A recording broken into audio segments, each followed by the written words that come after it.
Ok, comecei com Soul, mas o que é que acontece? Algumas pessoas do meu grupo de RPG provavelmente querem saber o que é que aconteceu na minha última one shot, que provavelmente vai se tornar uma campanha. Uma vez por mês eu combinei com o pessoal de que eu vou continuar essa campanha. Então, o que é que tem de tão especial nessa campanha, né, que eu estou começando?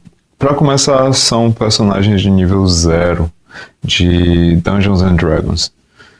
E o que significa que não há classes neste exato momento.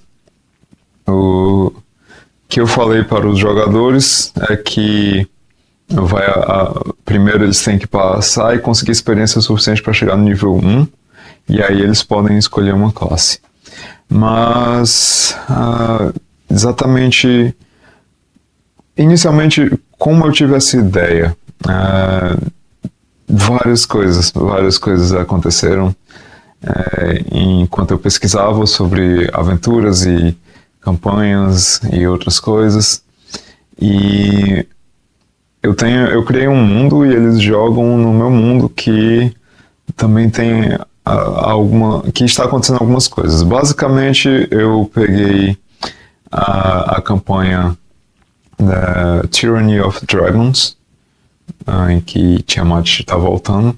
Peguei a base dessa campanha e estou meio que modelando para a campanha principal, em que os jogadores são heróis e que eles que eles estão tentando impedir que Tiamat volte. Ao mesmo tempo, acabei tendo essa ideia de pegar personagens de nível 0 para mostrar como é a vida dos camponeses nesse mundo enquanto está acontecendo esse retorno de Tiamat. O que não é uma coisa fácil. E bom, várias foram as coisas que me deram ideias. Uma delas foram: isso aqui está meio acabado porque aconteceram alguns acidentes, mas uma das minhas ideias veio daqui. E me lembra da época que eu comecei a jogar D&D, em que as coisas eram mais difíceis e mais simples, e os personagens não eram tão poderosos e chegavam apenas ao nível 5, etc. Então, aqui nessa época a gente calculava a questão de carga, os monstros eram mais difíceis de se enfrentar. Você tinha uma tabela, você tem uma tabela de reação de monstros nesse livro, o que significa que quando o personagem jogador encontra um monstro, não necessariamente ele vai atacar, mas ele pode ficar cauteloso e dependendo da reação ele vai atacar. Enfim, essas foram algumas das fontes que eu tive. Tiveram outras também.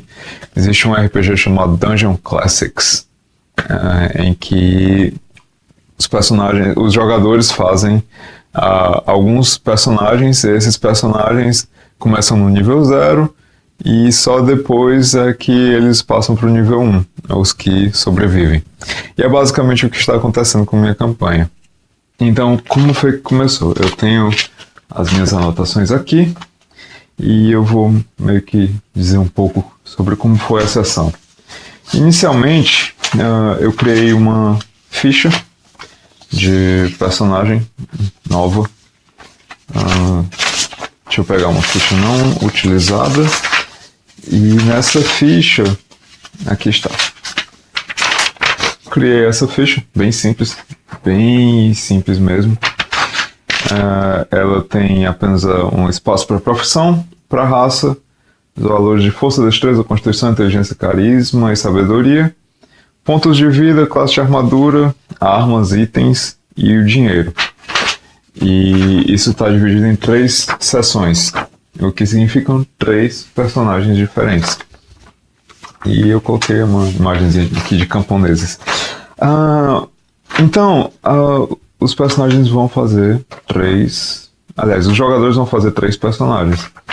Eles fizeram 3 personagens, mas para fazer esses personagens foi de uma forma um tanto quanto diferente do normal para hoje em dia. Jogam-se 3d6 e aqueles 3d6 vão ser vai ser o primeiro valor de força. Então, por exemplo, se eu jogo os dados e me dá um 18, a força do meu personagem é 18, mas se dá um 3, a força do meu personagem é 3, sem direito a rerolar. E isso dá uma uma coisa um tanto quanto interessante, porque na verdade os jogadores talvez eles nem desconfiem, mas eles não estão fazendo exatamente personagens, heróis, eles estão fazendo pessoas comuns desse meu mundo. E eles vão jogar com basicamente 3 pessoas aleatórias. Após jogar todos os valores, eles vão jogar em uma outra tabela que eu também construí, que é uma tabela de profissões. Então eu listei aqui 94 profissões, e de 95 até 100, o jogador pode escolher qualquer profissão aqui listada. Então o jogador joga um D100 e vê qual a profissão. E algumas das profissões vão dar direito a alguns itens iniciais. Por exemplo, se o personagem for um guarda, ele vai ter direito a ou uma espada longa ou uma lança para começar o jogo. Mas se ele for um padeiro, infelizmente ele não vai ter arma nenhuma. E a maioria das opções não começa com nenhuma arma. Na verdade, já acredito que eu coloquei só 4. Cerca de 4 delas tem uma arma. Então tem aí por volta de 6, mais ou menos 10% de chance do personagem começar com uma arma. E bem menos se o jogador não escolher uma dessas profissões. Porque de início eu não falei para eles que iria começar com uma arma se eles escolhessem, por exemplo, um arqueiro. Mas talvez isso estivesse implícito. De toda forma, após isso, eu fiz o jogador joga novamente um D100 e compara com essa tabela, que é a tabela de raça, que é justamente para saber qual a raça do personagem. No meu mundo, os humanos são a raça mais comum, seguido dos elfos e anões, e por último vem Gnomo, vem Dragonborn e vem Tiefling, meio elfo e meio orc.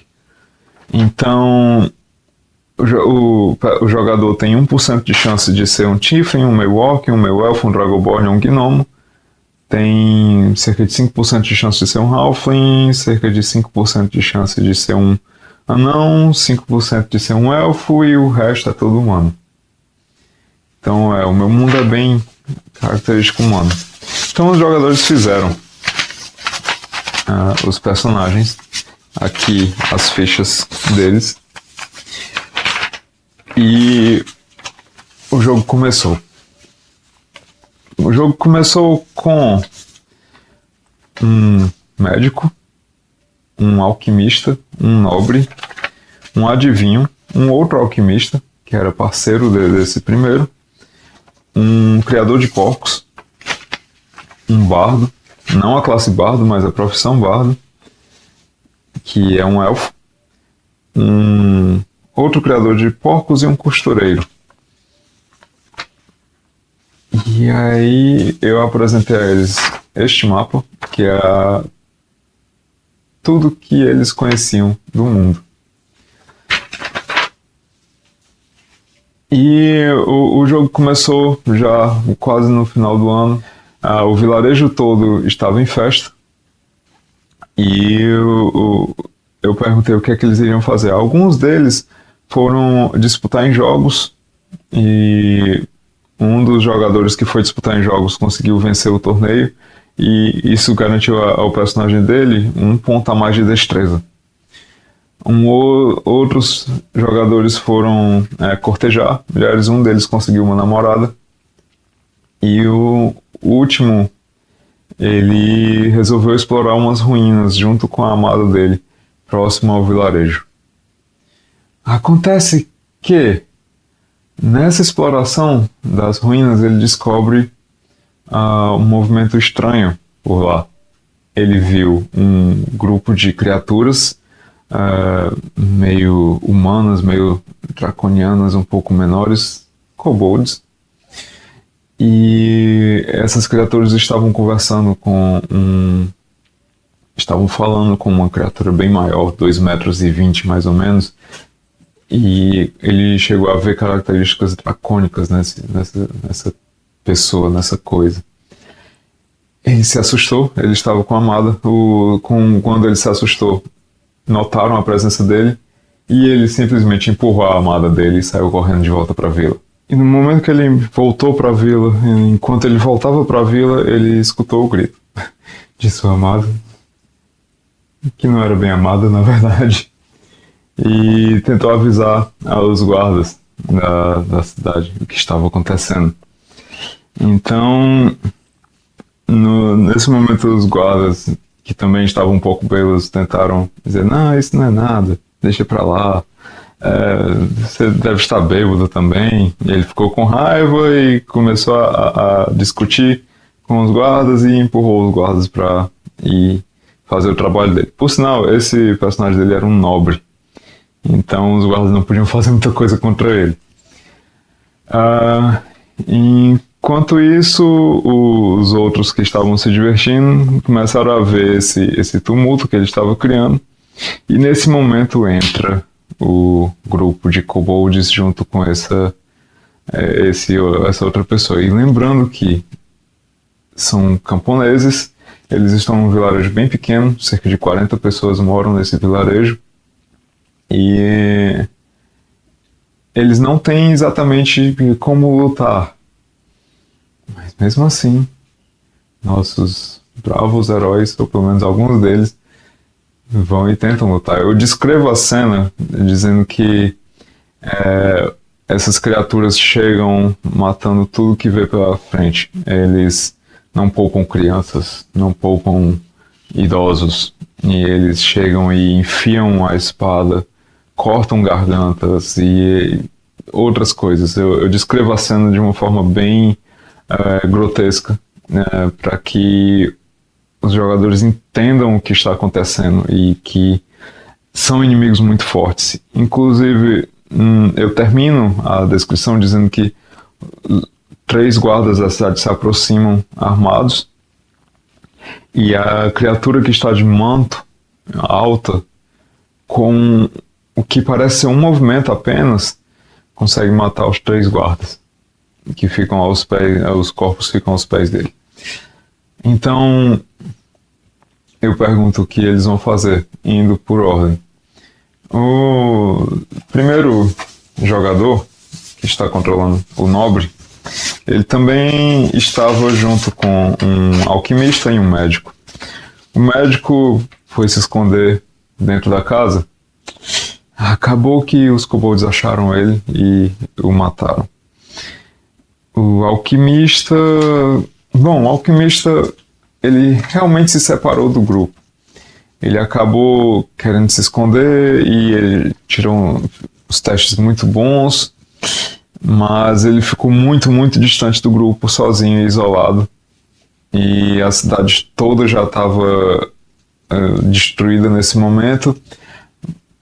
Os kobolds já estavam tacando fogo nas casas, e a casa em que ele estava lutando contra o fogo, como não estava pegando fogo, a criatura de manto chegou próxima e deu uma baforada de fogo. Era um Dragonborn vermelho. E começou a queimar a casa. Ele ainda tentou lutar contra um kobold, mas acabou falecendo. Enquanto isso, os outros personagens, um deles eram 3 irmãos. Um dos irmãos tinha conseguido uma namorada, ele foi tentar ser bravo o suficiente para tentar pegar a espada de um dos guardas que havia caído. Houve só um problema. Quando chegou, os guardas estavam perto desse Dragonborn de manto, e o Dragonborn de manto foi atacar, foi dar uma espadada nele. E ele ia morrer se não fosse a namorada dele que o empurrou para o lado e levou o golpe. Isso era uma chance para ele fugir. Ele não fugiu, ele continuou tentando lutar. E ele morreu na rodada seguinte. Os outros 2 irmãos, ao ver isso, correram e tentaram fugir da cidade. O último jogador, ele tinha 3 personagens também, e ele disse que os 3 iam tentar dominar um kobold. Acontece que durante a luta, um dos personagens dele morreu, mas ele conseguiu matar o kobold e pegar a espada do kobold. Nesse momento, quando ele viu que estava muito difícil, ele também decidiu correr. E os 3 se juntaram perto da saída da cidade, com os 3 jogadores. 5 personagens, 3 jogadores. E nesse momento, eles viram um kobold na saída da cidade, utilizando uma outra espada, e eles resolveram se juntar. Alguns deles procuraram pedras, começaram a tentar acertar o kobold com pedras, e enquanto o que estava armado partiu para cima com a espada. Nenhum deles morreu, mas ficaram bem feridos e conseguiram derrotar esse kobold. Fugiram da cidade. Passaram a noite correndo e decidiram ir para um outro vilarejo próximo. E nesse momento eu começo a descrever o que está acontecendo. Eles decidem seguir viagem durante a noite e seguem viagem durante o dia também. E nesse momento eles estão começando a ficar exaustos. Eu vou só dar o que aconteceu e depois eu vou explicar um pouco as regras que eu utilizei. No dia seguinte eles descansaram e quando foi pela manhã, quando começaram a andar, eles viram um grupo de goblins, 2 goblins com lança e outros 2 goblins pegando água num rio. Todos eles se assustaram. Nesse momento eu fui ver qual era a reação dos goblins e era de cautela. Então os 2 grupos ficaram com cautela. O grupo dos jogadores tinham 2 pessoas armadas com uma espada em cada um, e os goblins tinham 2 goblins armados com lanças. Então eles começaram a tentar se comunicar com os goblins sem entender o que os goblins estavam falando, e os goblins sem entender o que os jogadores estavam falando. E até um ponto em que eles começaram a jogar moedas de prata para os goblins. Cada um tinha cerca de 3 moedas de prata. Então os goblins estavam começando a entender que eles estavam tentando passar sem causar problemas, e os goblins só estavam pedindo mais moedas. Eles eram 5 personagens e tinham dado 4 moedas. Os goblins estavam querendo mais uma moeda para deixar sair dali sem criar alguma confusão. Foi nesse momento que um dos jogadores disse: eu vou me aproximar um pouco mais. E esse jogador era o que estava com a espada na mão. E os goblins nesse momento acharam aquilo uma afronta, e que eles estavam tentando ser enrolados, e eles partiram para cima dos jogadores. Confusão acontece. Alguns deles tentam correr, outros lutam com os goblins. 2 quase morrem, mas no final de tudo eles acabam sendo capturados pelos goblins. E eles acordam em 2 celas separadas dentro de uma caverna, sem saber onde estão, com 2 goblins atiçando eles e provocando eles. Eles estudam o mecanismo de abertura da cela, veem que basta eles do lado de fora puxar uma corda para levantar uma grade muito pesada, e eles acabam tentando chamar, um dos jogadores acaba tentando chamar a atenção dos goblins. Eles enganam os goblins e um dos goblins vai verificar dentro da cela onde está um deles. E é nesse momento que eles tentam lutar contra os goblins. Quer dizer, um dos jogadores decide ficar longe dessa confusão toda porque ele só está com um personagem e não quer perder esse personagem. Então, após essa confusão com os goblins, eles vão e conseguem pegar a lança e matar o goblin, mas um deles morre nesse processo. Então, que eram 5 personagens, agora estamos com 4 personagens. Um dos jogadores tem 2 personagens e outros 2 têm apenas um personagem sobrando. E eles conseguem sair da cela. E foi aí que terminou a sessão. A próxima sessão, que será no próximo mês, ainda não sei exatamente o dia, vai continuar daí. A fuga deles dessa caverna. Agora um pouco sobre as regras. O que foi que aconteceu? Eu já falei mais ou menos como foi o sistema de criação. Algumas outras coisas eu usei diferente também das regras de D&D quinta edição. Por exemplo, essa ideia eu peguei de um youtuber em que não é utilizado iniciativa. Como assim? Simplesmente todo mundo diz o que cada um quer fazer. Por exemplo, usaremos aqui um exemplo de um mestre, o Dungeon Master com um jogador apenas. E esse jogador está enfrentando um orc.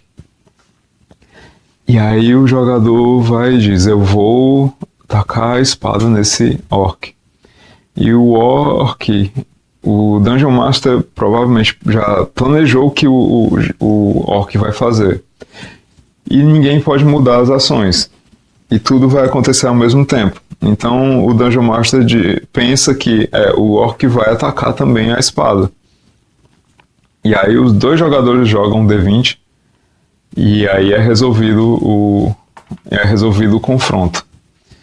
No caso deles, eles tinham cerca de 1 ponto de vida. Eu acho que quem tinha mais tinha 4 pontos de vida. Então às vezes um golpe era fatal. E o que acontecia muito era que quando eles tentavam lutar, eles acertavam às vezes o golpe, que foi o que aconteceu nessa dos goblins. O personagem acertou o golpe no goblin e ele acertou um crítico no goblin, mas o goblin havia acertado ele também. Então ele consegue esmagar a cabeça do goblin junto à parede, mas ele de repente sente que há uma lança enfiada atravessando o peito dele e ele vê tudo escurecendo e acaba morrendo. Ele derrotou o goblin, mas o goblin também o matou. Porque durante um combate tudo acontece ao mesmo tempo. A iniciativa é interessante? É muito boa. Mas eu vejo ela como uma característica de pessoas e personagens que já têm uma tática, já têm uma experiência de vida, já sabem lutar. Num combate com pessoas destreinadas, é tudo muito caótico. Então, eu acho que essa questão de não usar a iniciativa nesse nível 0 deixa as coisas muito mais perigosas e mais realistas. E isso foi o que eu quis fazer. Um outro detalhe foi em relação à viagem. A viagem deles, simplesmente estipulei uma distância entre o vilarejo deles e o outro vilarejo, em termos de... No meu caso, eu coloquei turnos, então manhã, tarde, noite, dividi isso em um grid, e a cada turno eu fazia uma rolagem junto a uma tabela para saber os encontros que iam acontecer durante aquela viagem. E foi assim que em uma das vezes eles acharam comida em abundância e conseguiram descansar, e no outro eles acharam esses goblins. Mas é isso, né? Basicamente foi isso que aconteceu durante a sessão. No próximo mês eu vou continuar com a fuga das cavernas dos goblins e vamos ver o que é que vai acontecer. E qualquer dúvida, não sei quem é que vai estar assistindo isso, mas provavelmente um dos meus amigos, vocês podem me contactar e perguntar. E eu digo, não sei se eu posso ter esquecido de algum detalhe, mas acredito que tenha sido isso. E é isso.